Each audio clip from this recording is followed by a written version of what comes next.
Bonjour à vous et bonjour à vous tous. Donc moi je me présente, je m'appelle Anne-Marie Lefebvre et donc je suis noblement du cercle entreprise et santé que vous voyez là-bas. Nous on est une association d'intérêt général, hein, donc plutôt du côté j'allais dire des entreprises et des entreprises aussi et des employeurs, donc à la fois au côté employeur et côté salarié. Et notre truc à nous, je vais vous présenter ça en 2 secondes et puis après ça va laisser notre intervenant arriver. Nous, notre truc, c'est l'avenir de la relation au travail, l'évolution et l'avenir de la relation au travail tel qu'on la voit évoluer, et j'allais dire au terme de la santé globale au travail. On a monté ça il y a presque 20 ans, globalement là maintenant. Et il y a 20 ans, dans les boîtes, pas que d'ailleurs, public, privé, partout, la santé des gens était un peu saucissonnée. Il y avait la santé de ville, la santé à l'hôpital, j'entends en tant que patient. Il y avait beaucoup de choses, un peu de choses quand même sur la santé publique, mais pas vraiment de convergence sur cet ensemble. Et ce qu'on a voulu nous, d'abord parce que quand perso on le ressent comme ça, c'est qu'on n'a pas envie d'être saucissonné, c'était d'avoir cette approche santé globale sur l'ensemble. Bien sûr les risques professionnels, la santé au travail, merci Mario, la santé au travail de façon classique, mais pas que. Et on est intersecteur, c'est-à-dire que finalement on s'occupe, j'allais dire, des milieux industriels comme des milieux de bureaux, mais là, le secteur de la santé est pour nous très exemplaire, parce que, si je peux me permettre, vous préfigurez ce qui va tomber sur la tête de tous les autres, c'est-à-dire des difficultés, un stress en règle générale assez fort de par la mission même qui est là. On sait aussi que ce sont des secteurs qui sont avec des taux à la fois d'absentéisme et surtout de TMS et de troubles psychosociaux tout à fait importants. Donc c'est l'une des raisons pour lesquelles, pour nous, vous êtes des secteurs phares et qu'on aime bien vous écouter, vous faire intervenir, aussi de ce côté-là pour ça. Donc je reviens, si je peux me permettre, à un autre sujet, et je vous remercie là-dessus. Tenez, si vous voulez jeter un œil pour pas avoir trop de torticolis, c'est toujours compliqué. C'est donc femme soignante et en même temps patiente atteinte de cancer. Et de ce côté-là, je dirais qu'alors vos structures, vos 2 structures ont fait, on va voir beaucoup de choses pour, j'allais dire, les patientes normales. Excusez-moi de dire que vous êtes anormal, mais que pour les patientes normales qui viennent là sur la réintégration au travail, ce sont des choses qui sont relativement récentes, qui n'ont pas plus de 10-15 ans, mais quand même qui sont là. En revanche, la cible particulière, qui est les soignantes, toute la chaîne des métiers de soins, c'est beaucoup moins le cas. Et donc l'idée, c'est d'amorcer avec vous et avec nos deux intervenants qu'on remercie d'être là, c'est de pouvoir amorcer cette réflexion là-dessus et puis voir, on poursuivra, hein, et donc voir comment on peut poursuivre tout ça. Donc je remercie Mario Di Palma qui est là, qui est, j'allais dire pour une fois notre otage masculin, parce que finalement, comme 75% de femmes, Mario Di Palma, donc Gustave Roussy, Caroline Amiel, Hôpital Foch. Alors, il y a Gustave qui se promène en majesté, si je peux me permettre. Merci à vous d'être là. Et on va avoir en parenthèse, parce que je crois qu'elle a raté son avion, pour vous dire, elle vient d'Israël, donc je pense qu'en ce moment c'est un peu compliqué, Emmanuelle Aliwa, qui travaille beaucoup sur la résilience et sur à titre perso, et travaille notamment avec je crois que c'est le CHU de Rouen là-dessus, et donc moi je suis Anne-Marie Lefebvre, et donc on essaye de mettre tout ça en avant. Alors si vous voulez bien quelques mots, juste quelques chiffres. Juste quelques chiffres qui donnent quand même l'ampleur des trucs et l'ampleur de la question. Voilà, c'est les femmes dans le secteur hôpital médico-social. Et encore une fois, pardon, parce que les libérales sont pas là-dedans. Sur tout ce qui est, j'allais dire, le total des métiers, y compris les métiers techniques, y compris non seulement les soignants ou autres, on a alors entre 1,8 million et 2 millions de femmes actuellement dans le secteur, sachant que la différence c'est entre est-ce qu'on prend ou pas les personnes par exemple qui font des soins à domicile, qui ne sont pas dans une structure mais qui sont quand même dépendantes d'un établissement de santé. Alors entre la DRETS et les autres, ils sont pas très d'accord, donc je suis désolé pour nous qui sommes dedans, mais c'est comme ça. Ce qu'on appelle les soignants, de façon stricto sensu, c'est à l'hôpital à peu près 900 000 femmes, entre médecins, aides-soignantes et infirmières. Dans le médico-social, 600 000. Dans le médico-social, 600 000. Et puis, à savoir, donc 75% de femmes en gros, c'est que quand on regarde, il y a quoi, c'est 180 000 cas de cancer découverts globalement chaque année, donc taux calculé de 0,55%, et ben voilà, en gros, ça nous donne, en hypothèse basse, 5 000 nouveaux cas de cancer féminins par an découverts chez les soignantes, hein.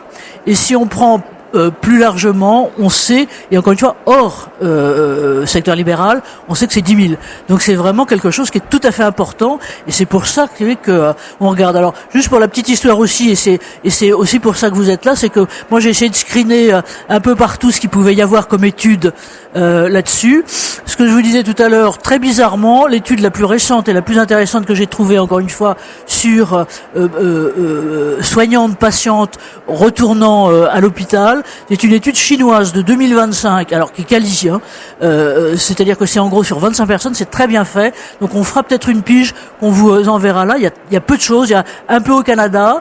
Alors on a les grandes cohortes qui marchent, le petit bout de la Canto, c'est ça qui dépend de la cohorte Constance Haute, mais qui est plus, j'allais dire, d'un point de vue épidémiologique ou d'un point de vue, je veux dire, quelles sont les causes, par exemple, ou les facteurs ou les types de traitements qui empêchent un retour au travail.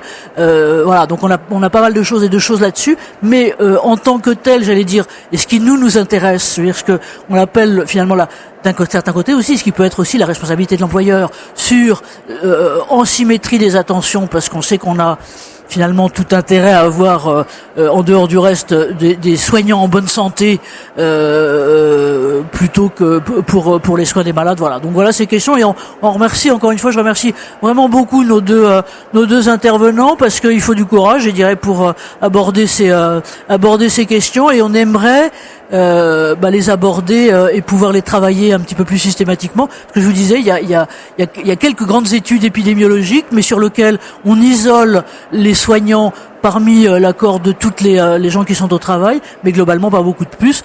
Et pardon pour vous qui êtes en libéral, c'est que là on a rien. Voilà. Donc voilà à vous et autres. Et donc si vous voulez bien. Mario, micro en bas du menton, ce qui me permet de prendre des photos et de surcroît d'avoir un peu plus un son un peu meilleur. Donc oui, pour le truc, on enregistre, on capte, et vous aurez le replay la semaine prochaine grâce à Jean-Loup. Merci à vous. Alors Mario, voilà, toutes les questions et Dieu sait si elles sont vastes de ce côté. D'abord, merci pour l'invitation sur un sujet qui est extrêmement important. Je crois qu'il va falloir que vous parliez plus fort, parce que le bruit ambiant.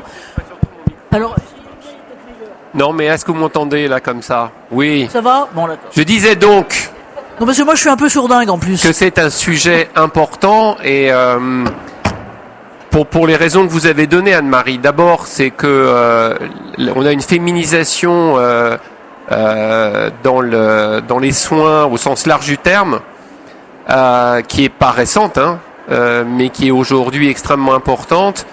Quand il m'arrive de faire des cours à la fac de médecine ou à des infirmières, 90% sont des femmes, et ça commence, alors je suis d'accord, pas encore assez, mais aussi dans les postes de responsabilité. C'est-à-dire qu'on a maintenant de plus en plus, et à Gustave Roussy, c'est quelque chose qui est une réalité, de chef de service, de chef de département. On a un directeur médical qui est une directrice médicale, et on aura, j'espère, dans un avenir pas trop lointain, un directeur ou une directrice générale.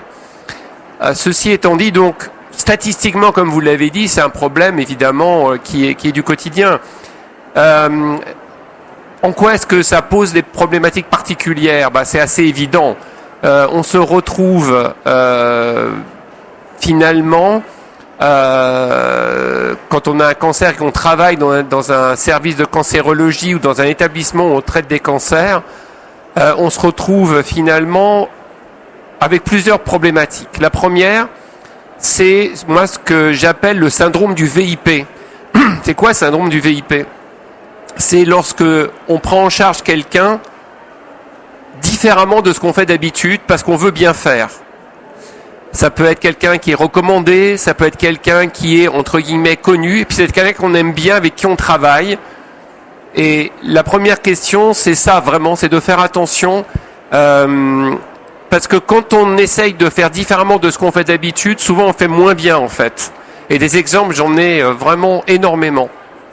Ça, c'est peut-être la première chose. La deuxième chose, c'est est-ce que la question qui va se poser tout de suite, c'est est-ce que je me fais prendre en charge dans l'endroit où je travaille ou pas? Et c'est pas simple. Et la réponse, elle n'est pas univoque, évidemment. Et ça demande vraiment d'y réfléchir. La troisième chose, c'est que je risque d'être considéré finalement comme une patiente à part. Or, je ne suis pas une patiente à part. Parce que les compétences que j'ai, les connaissances que j'ai, en réalité, quand je suis malade, je dis pas qu'elles valent rien. Mais moi, je fais très attention quand j'ai des personnes en face de moi qui sont des soignantes ou des soignants d'ailleurs, parce que le problème est le même quand ce sont des hommes, de bien faire attention, de les considérer comme des patients comme les autres. Et de ne pas considérer qu'ils savent et que j'ai pas besoin d'expliquer et que j'ai pas besoin de donner toutes les informations nécessaires à la compréhension de la situation. Ça, il faut qu'on fasse très très attention à ça. L'autre chose, c'est, vous parliez du retour au travail, mais moi je parle du maintien au travail. Parce qu'on a maintenant beaucoup de situations où on peut continuer à travailler alors qu'on est malade et qu'on a un cancer. Alors, je dis pas que c'est simple quand on travaille dans une entreprise. Moi, hier, ou avant-hier, j'étais au Crédit Mutuel parce qu'on fait des interventions dans les entreprises pour aider les ressources humaines à mieux accompagner les personnes malades ou les proches de personnes malades de cancer. Mais quand c'est un hôpital et quand ce sont la maladie la même ou proche de celle dont je souffre, vous imaginez la difficulté que ça peut être. Et là, c'est vraiment, ça m'est déjà arrivé bien sûr d'avoir des gens qui travaillent avec moi dans ce genre de situation, et c'est vraiment des situations qui sont totalement individuelles. Et là, ça nécessite vraiment un dialogue.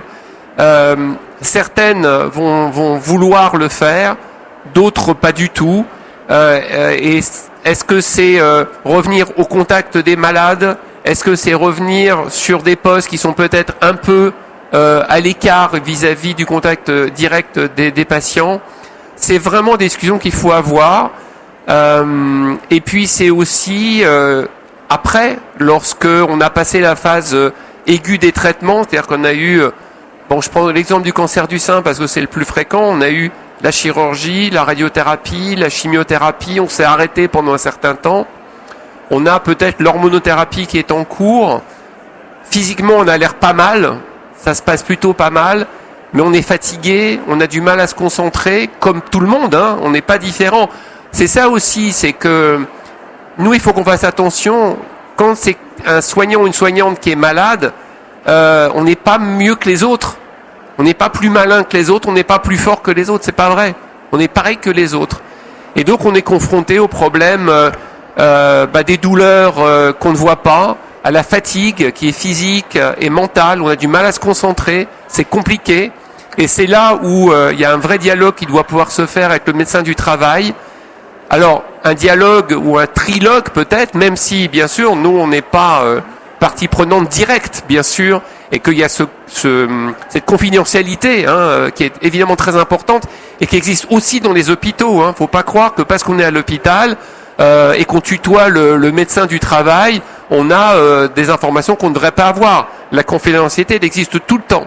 Et donc, sur le retour au travail, là aussi, il y a un aspect physique. Est-ce que je peux reprendre mon travail si je suis aide-soignante, si je suis infirmière, si je suis médecin? Est-ce que je peux le reprendre physiquement parlant? Ça, c'est important déjà. Est-ce que je peux le reprendre mentalement parlant? Est-ce que je peux le reprendre psychologiquement parlant? Et là, il y a vraiment un accompagnement à avoir parce que, voilà, encore une fois, c'est pas parce qu'on est soignant qu'on est plus malin que les autres, plus fort que les autres. On est pareil que les autres et on doit être considéré pareil que les autres à ce moment-là.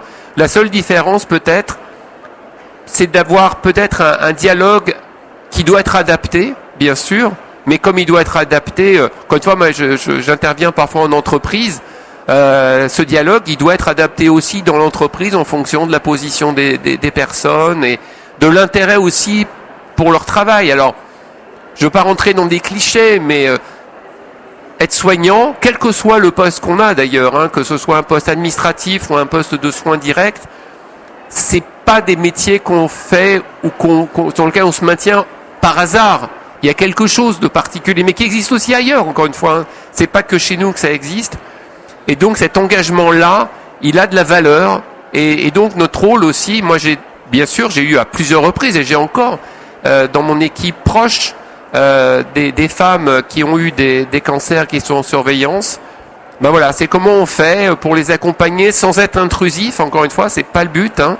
Mais comment on fait pour les accompagner? J'essaye de temps en temps d'avoir des moments de proposer le dialogue, pas des moments de dialogue, de proposer le dialogue. Les personnes, elles peuvent prendre ou pas, elles ont le droit, hein, il n'y a pas de problème.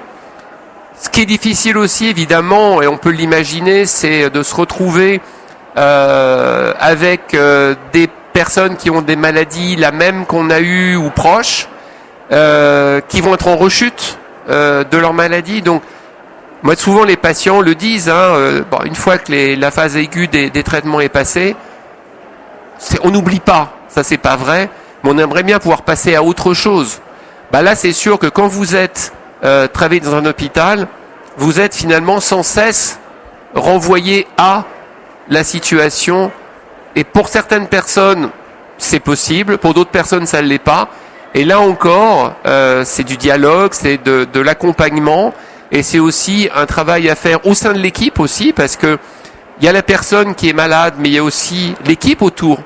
C'est comment on fait la juste distance. Elle est encore une fois pas plus simple lorsqu'on est dans un hôpital que lorsqu'on est dans une entreprise. C'est pas évident, et il faut pas croire que c'est plus simple d'accompagner et d'accueillir quelqu'un qui a eu un cancer dans un hôpital. Hein. C'est pas plus facile que dans n'importe quelle entreprise. Mais voilà, ça passe par le dialogue, par l'empathie, ce qui sont des valeurs, encore une fois, qui sont pas réservées au milieu de la santé. Et puis on essaye de faire au mieux, effectivement, de se reposer la question, peut-être effectivement d'aménager le poste de travail, pas seulement, encore une fois, physiquement, mais aussi en termes de, voilà, est-ce que pendant quelques mois, on va faire autre chose que du contact direct au patient, par exemple. Et dans un hôpital, on a quand même la chance d'avoir un panel de possibilités. Mais ça nécessite, encore une fois, vraiment de parler avec les personnes et d'être à leur écoute.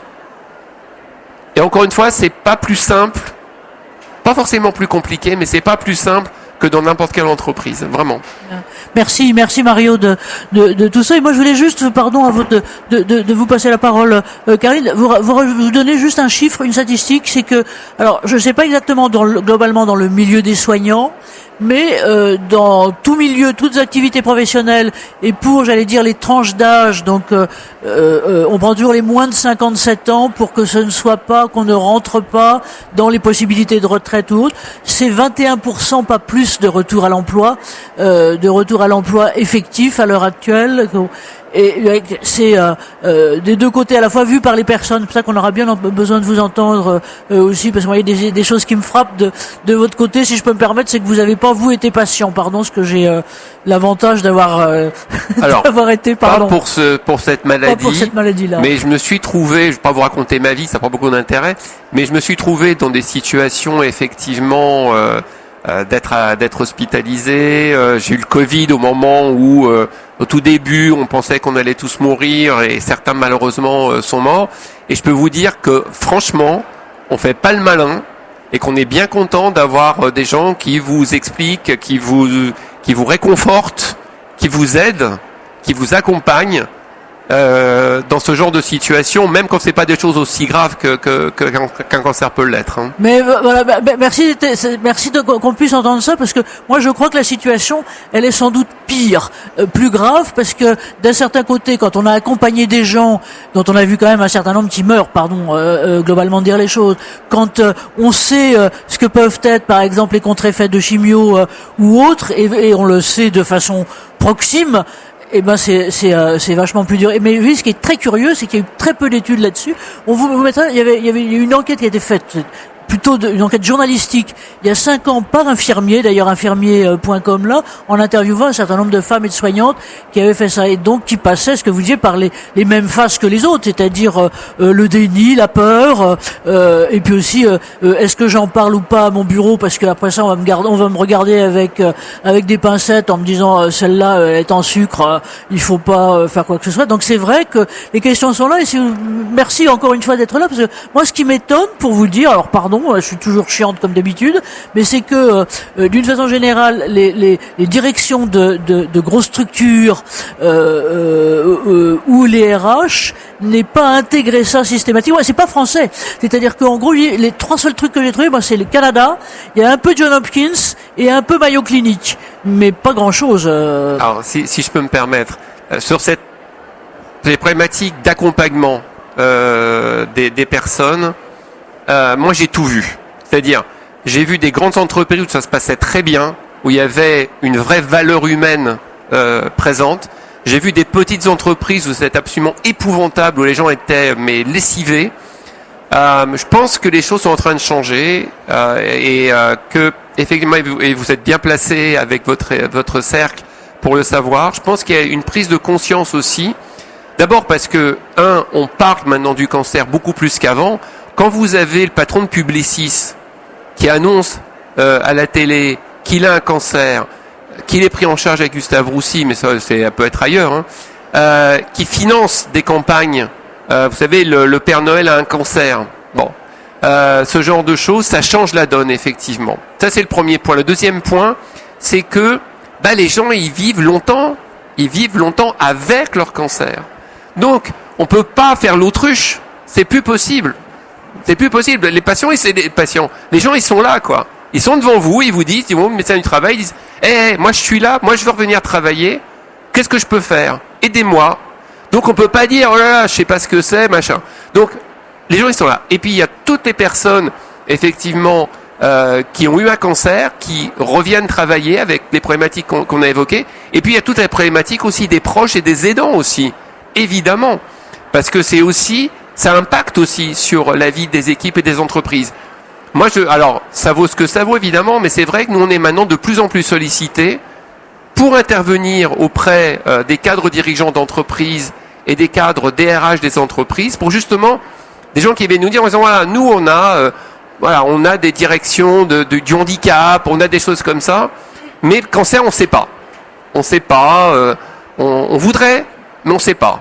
Et donc, ils nous proposent, et on a maintenant plusieurs fois par an des interventions dans des grands groupes. Alors je ne vais pas les citer parce que voilà, et on se rend compte que ça fonctionne très très bien, qu'on a des gens extrêmement motivés. L'idée, c'est que ces personnes qu'on va former, eh bien, elles vont ensuite prendre le relais et être les référents au niveau de leur établissement. Merci Mario, merci de préciser tout ça. Enfin, heureusement ça bouge, et ça bouge depuis pas très très longtemps quand même, en gros.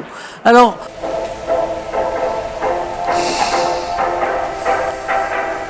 maintenant, Carline, donc docteur Carline Amiel, moi je la connais par l'hôpital Foch, et puis elle est médecin du travail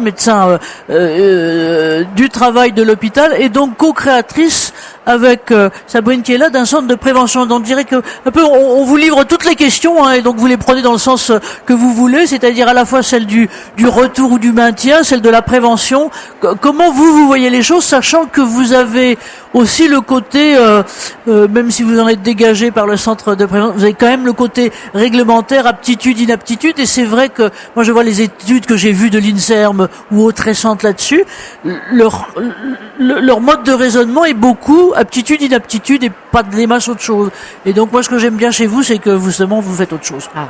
Bonjour à tous. Bon, merci de votre invitation, Anne-Marie. C'est la première fois que je parle de... Vous m'entendez bien ou pas? Oui. C'est la première fois que je parle de travail et cancer. Retour au travail, c'est un sujet qui est compliqué. Moi, je suis médecin du travail hospitalier depuis plus de 20 ans aujourd'hui, donc je connais bien le milieu de l'hôpital, moins bien celui de l'entreprise. Et je trouve que cette problématique, même si elle a évolué en matière de regard et de santé publique, ça reste quand même aujourd'hui un sujet difficile. Un sujet difficile parce qu'on n'enlèvera pas dans la tête des professionnels qui travaillent le regard des autres, le regard de l'équipe, le regard du manager. Et est-ce que je dis ou est-ce que je dis pas? Moi, aujourd'hui, quand je reçois les salariés en consultation, elles sont plutôt partisanes de dire « j'ai pas à raconter ma vie, j'ai pas à décrire mes problématiques de santé, je veux être vue en tant que la professionnelle que je suis et non pas en tant que patiente ». Donc ça, c'est la première difficulté. Effectivement, Anne-Marie, nous, quand on les reçoit, il y a cette espèce d'effet couperet, aptitude ou inaptitude qu'on essaye de changer. Et c'est toute l'intervention du médecin du travail avec les professionnels dans l'hôpital pour instaurer un lien de confiance et leur faire comprendre que une visite médicale en santé au travail, notamment un retour et une reprise d'activité après un cancer, ça se prépare en amont et ça s'improvise pas du jour au lendemain. Alors on peut avoir des durées de travail qui sont plus ou moins longues. On peut avoir des salariés qui sont en arrêt que quelques semaines. J'en ai vu certaines qui voulaient impérativement continuer leur activité alors qu'elles étaient prises en charge. Cure de chimiothérapie avec des intervalles qu'elles calaient avec des jours de RT. Enfin, j'ai vu des situations un peu compliquées, mais c'était vital pour elles que de se sentir encore exister via cette voie professionnelle. Donc là, une fois encore, on en discute pour voir si physiquement c'est possible, psychiquement c'est possible. Et cette évaluation, elle se fait à chaque fois au cas par cas. On a d'autres situations pour lesquelles les arrêts de travail sont beaucoup plus longs. Ça se compte en mois, ça se compte en années. Avec derrière aussi la particularité d'avoir l'aspect social. Vous le savez, aujourd'hui, en général, les personnes qui souffrent de cancer sont reconnues en ALD. On n'a pas trop de difficultés avec les indemnités journalières tant que l'arrêt ne dure pas très longtemps. Mais on a ce fameux effet des 3 ans qui vous dit qu'au bout de 3 ans, arrêt de travail et temps partiel thérapeutique, s'il est demandé tout confondu, il peut ne plus y avoir d'IJ du jour au lendemain. Et ça peut précipiter un retour à l'emploi. Donc ça aussi, cet aspect social, aujourd'hui, il faut qu'il soit pris en considération parce qu'il y a des professionnels qui ne peuvent pas se permettre de rester avec un seul salaire parce que financièrement, c'est compliqué au foyer.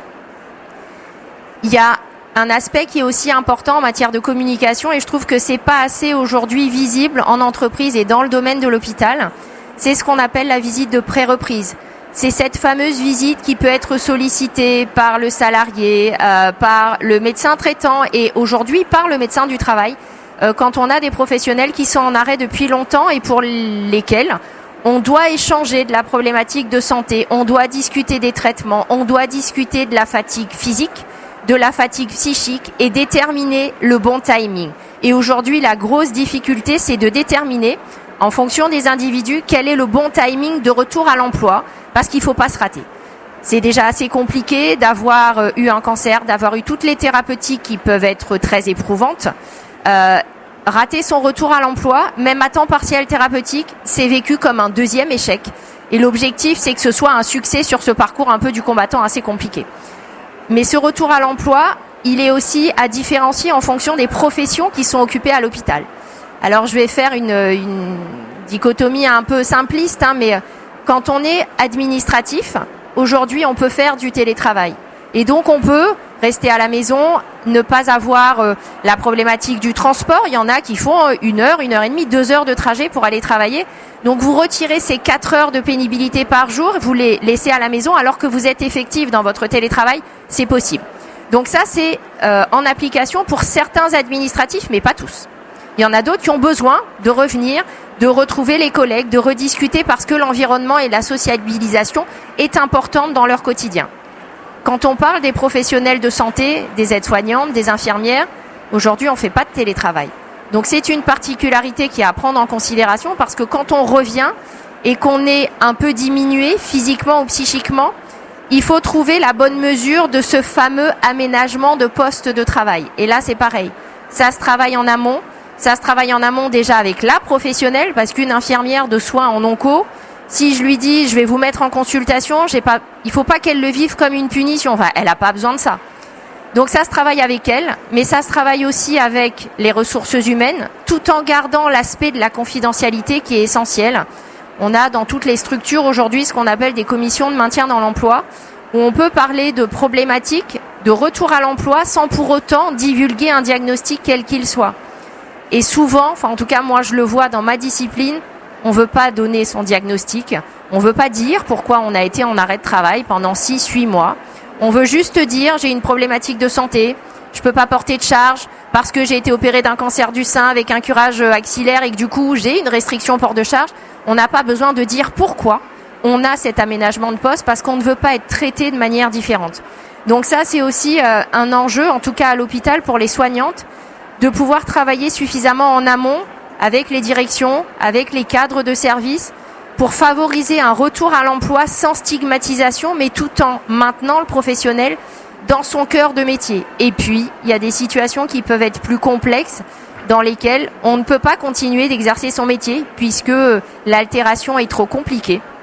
Et à ce moment-là, on peut proposer des reconversions professionnelles, basculer sur des filières dans lesquelles on va utiliser les compétences de la professionnelle, je pense notamment à l'infirmière, peut devenir sur un parcours de coordination où là on va pouvoir ne plus être en contact directement tous les jours, d'être en secteur d'hospitalisation, d'aller porter des balades, voilà, d'avoir une pénibilité sur le terrain aujourd'hui et pour autant essayer de garder son cœur de métier. Et puis enfin, il y a des situations pour lesquelles on ne peut pas conserver ce cœur de métier et où on va travailler pour faire des passerelles, mais il faut que la professionnelle soit dans un état de dynamique psychique et physique pour pouvoir être dans cette projection de changer de métier et ne pas le vivre comme une deuxième sanction en se disant il y a déjà eu la difficulté d'assumer la maladie et là je ne peux plus choisir ce métier que j'ai fait par vocation, puisque les professionnels de santé, on le sait, ont un engagement très particulier.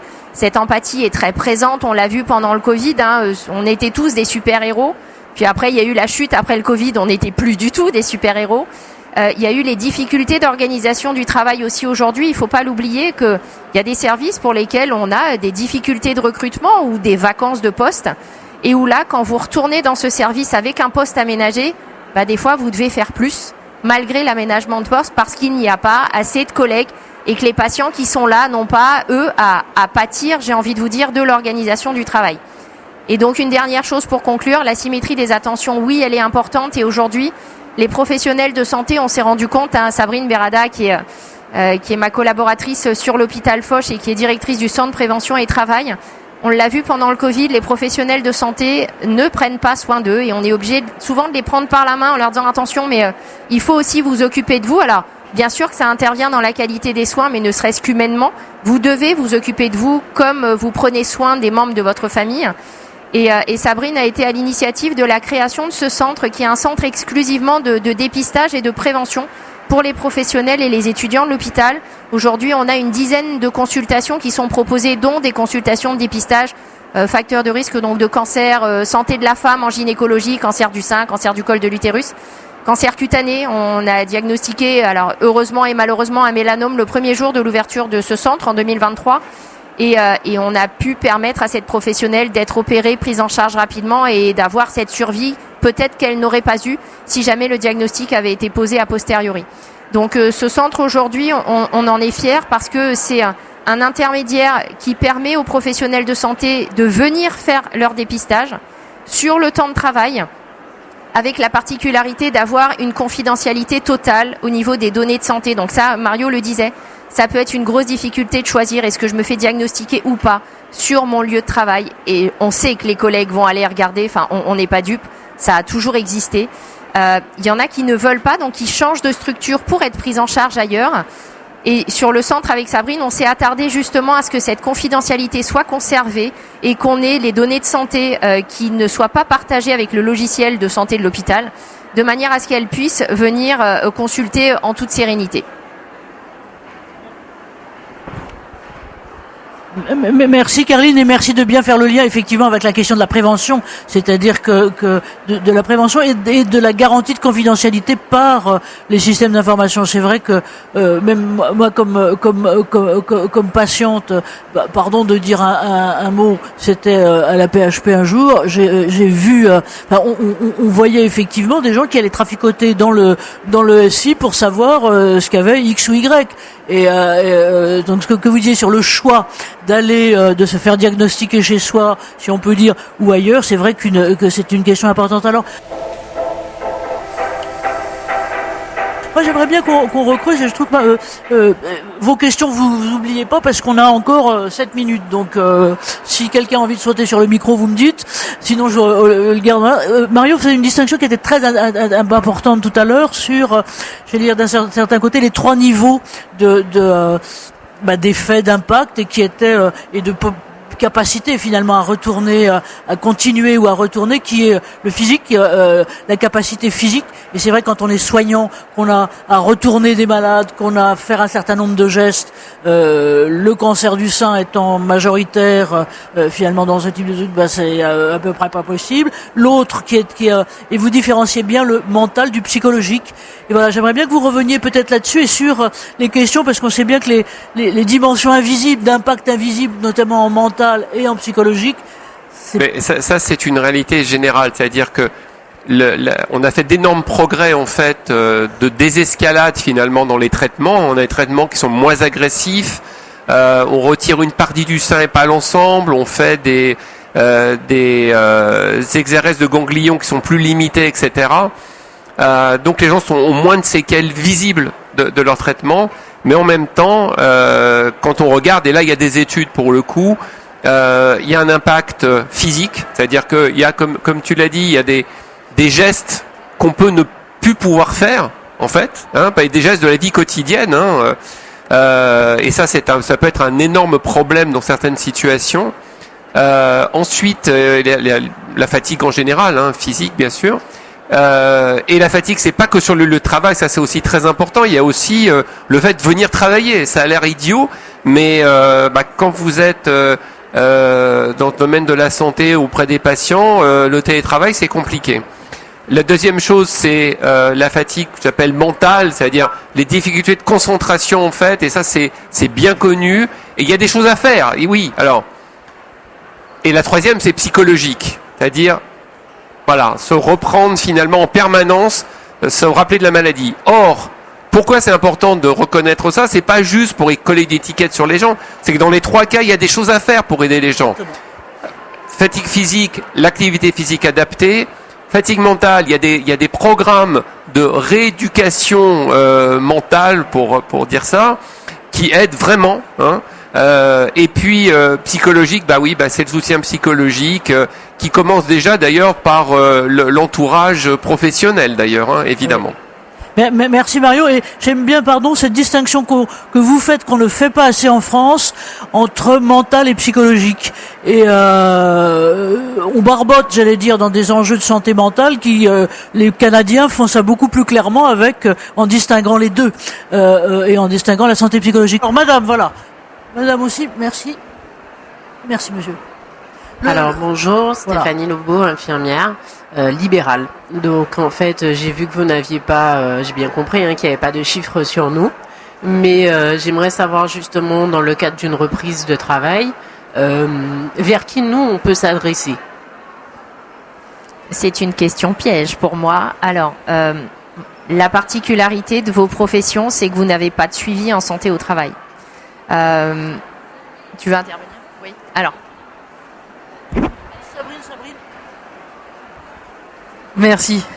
Alors, depuis peu, les libéraux peuvent s'inscrire à ce qu'on appelle le socle commun en interentreprise. Donc malheureusement, c'est un coût financier pour les libéraux, mais vous pouvez être suivi par un médecin du travail en interentreprise. Pardon. Comment? Donc vous pouvez être suivi en interentreprise avec un socle commun. Maintenant, voilà, tous les libéraux. Avant, on n'avait pas de suivi parce que c'était plutôt les groupes ou les entreprises. Et maintenant, artisans, libéraux, pouvaient l'être. Merci de le préciser. Effectivement, on a eu un gros coup de boost et d'accélération du côté des services interentreprises de santé au travail, y compris là-dessus. Mario, et puis on a encore 2 minutes et après on va se faire jeter. Juste un mot là-dessus. Avoir un cancer et avoir une profession libérale, c'est épouvantable. C'est encore pire. Parce qu'il y a plein de problèmes. Il y a pas je dis pas qu'en entreprise tout va bien, mais il y a quand même des ressources quand même possibles. Là, c'est des problèmes de perte de salaire, de non-accompagnement, etc. C'est un énorme problème. Ça, c'est sûr. Et je ne savais pas qu'il y avait cette possibilité. Je suis heureux de l'apprendre parce que je pourrais le faire passer aux infirmières libérales que je peux connaître. Ouais. Mais merci effectivement Sabrine d'avoir rappelé ça. Mais on les voit changer les interentreprises depuis peu de temps, donc c'est récent. Nous on essaye de mettre en lumière aussi et de faire des actions avec eux. Essayez de regarder dans votre région de quel type de service. Alors il y a à boire et à manger, hein, si je peux me permettre, comme dans toutes les professions. Mais en tentant un peu la bête et en lui regardant les dents, si je peux me permettre, vous trouverez les bons. Moi j'aimerais juste rajouter quelque chose que effectivement qui a pas fait partie donc de la présentation, c'est la reconnaissance de statut en tant que personne en situation de handicap. Aujourd'hui, on se rend compte que les choses ont évolué, les mentalités ont un peu évolué sur ce statut de reconnaissance via la MDPH. Ça reste quand même malgré tout quelque chose qui est mal appréhendé parce qu'on a toujours peur du regard des autres, ça reste un sujet tabou. C'est vraiment quelque chose d'important parce que ça peut être aussi une passerelle à un instant T pour avoir des aménagements professionnels en matière de reprise d'activité. Et il y a aussi toujours la possibilité de souscrire vis-à-vis de la sécurité sociale d'une demande en invalidité qui permet d'avoir une rente ou en tout cas une pension sur un instant T. Et ce qui est important de préciser, c'est que quand on est reconnu en tant que personne en situation d'invalidité, en général sur des invalidités catégorie 1, c'est pas ad vitam aeternam. Ça veut dire que ce statut-là peut être alloué sur une période dédiée, permettre de passer un cap financier et ensuite de reprendre une activité de manière complètement complète, à 100%, sans restriction, mais en ayant passé cette phase qui peut être un petit peu compliquée. Et c'est vrai que les choses bougent. Alors, on va peut-être en venir à la conclusion et un peu à votre vos mots de la fin à tous les deux. Est-ce qu'il y a encore une question, une intervention là? Ouais. Alors, pardon, parce que je vais vous demander d'être concise parce qu'on va se faire taper par le monsieur. Bonjour, et puis merci déjà pour cette intervention. Je voulais juste poser la question, si vous pouvez nous rappeler le centre de dépistage gratuit pour le personnel soignant et infirmier. Alors, nous, notre centre de dépistage, il est dédié aux salariés, aux étudiants de l'hôpital Foch. Enfin, voilà, on espère que ce centre-là fera des bébés dans d'autres structures. Après, vous, Sabrine peut intervenir, vous pouvez faire des dépistages partout dans des centres municipaux. Ce qu'il faut, c'est avoir à l'idée que, en fonction des natures de cancer, moi je vois beaucoup en visite de reprise tout ce qui est au cancer du sein, un peu de cancer de la thyroïde, quelques cancers plutôt qui touchent les lignées sanguines, mais on reste quand même assez focus sur les cancers gynéco. Alors, l'objectif est depuis peu, là on est en train de travailler, c'est de l'ouvrir au territoire, alors, très proche, hein, la ville de Suresnes, parce que le centre appartient aux professionnels du territoire, notamment les libéraux, parce que il y a une vraie problématique de prise en charge pour ces personnes. Bravo et merci. Les choses bougent. Alors voilà, un peu, si vous aviez, c'est difficile à dire, hein, mais une priorité, un cap pour continuer, je veux dire, ce que vous faites là, c'est-à-dire de la sensibilisation et puis faire bouger les choses aussi dans les organisations. C'est ce qu'on est en train de faire, c'est en parler. Que tu disais, c'est aller en entreprise comme on le fait, c'est avoir des forums ici, pas oublier que la maladie touche aussi les gens qui soignent et que ils méritent, ces gens méritent, qui travaillent en ville ou à l'hôpital, ils méritent l'accompagnement et une prise en charge adaptée. C'est ça qui est important, je pense. Et de faire changer aussi non seulement le regard, mais les attitudes des autres. Parce que vous parlez on a peur, c'est vrai qu'on a peur, mais de temps en temps, on est quand même reçu. Faut savoir comment, hein, c'est-à-dire que vraiment considéré comme le pestiféré ou l'incapable. Voilà, l'incapable qui sort de l'hosto. Enfin, pardon. Un mot de la fin, c'est toujours difficile, Anne-Marie, le mot de la fin. Moi qui suis dans le secteur hospitalier, le message que j'aurais envie de faire passer alors aux professionnels de santé, quels qu'ils soient, pas qu'aux soignants, hein, c'est prenez soin de vous. Vous prendrez encore mieux soin des patients derrière. Et après, sur ma discipline à moi, c'est continuer de travailler en étroite collaboration avec toutes les directions et toutes les structures administratives pour faire en sorte de faciliter le retour à l'emploi. de rassurer les professionnels de santé. Je trouve que ça fait aussi partie de la fidélisation des établissements de santé aujourd'hui. Merci à vous tous qui avez été là. Ouais, merci, c'est sympa de les applaudir, vous êtes vraiment adorables. Et on va les remercier. Et je vous dis, grâce à Jean-Loup, vous venez sur notre site là, il y aura replay et le compte rendu. Donc l'adresse c'est ces@cercle. Voilà, et on continue. Et moi je vais vous prendre au mot les uns les autres. On va continuer avec quelques services interentreprises de santé au travail, pas seulement des Parisiens, mais aussi là pour faire évoluer les choses. Un grand merci à vous d'avoir été là. À plus tard. Merci à vous tous les deux.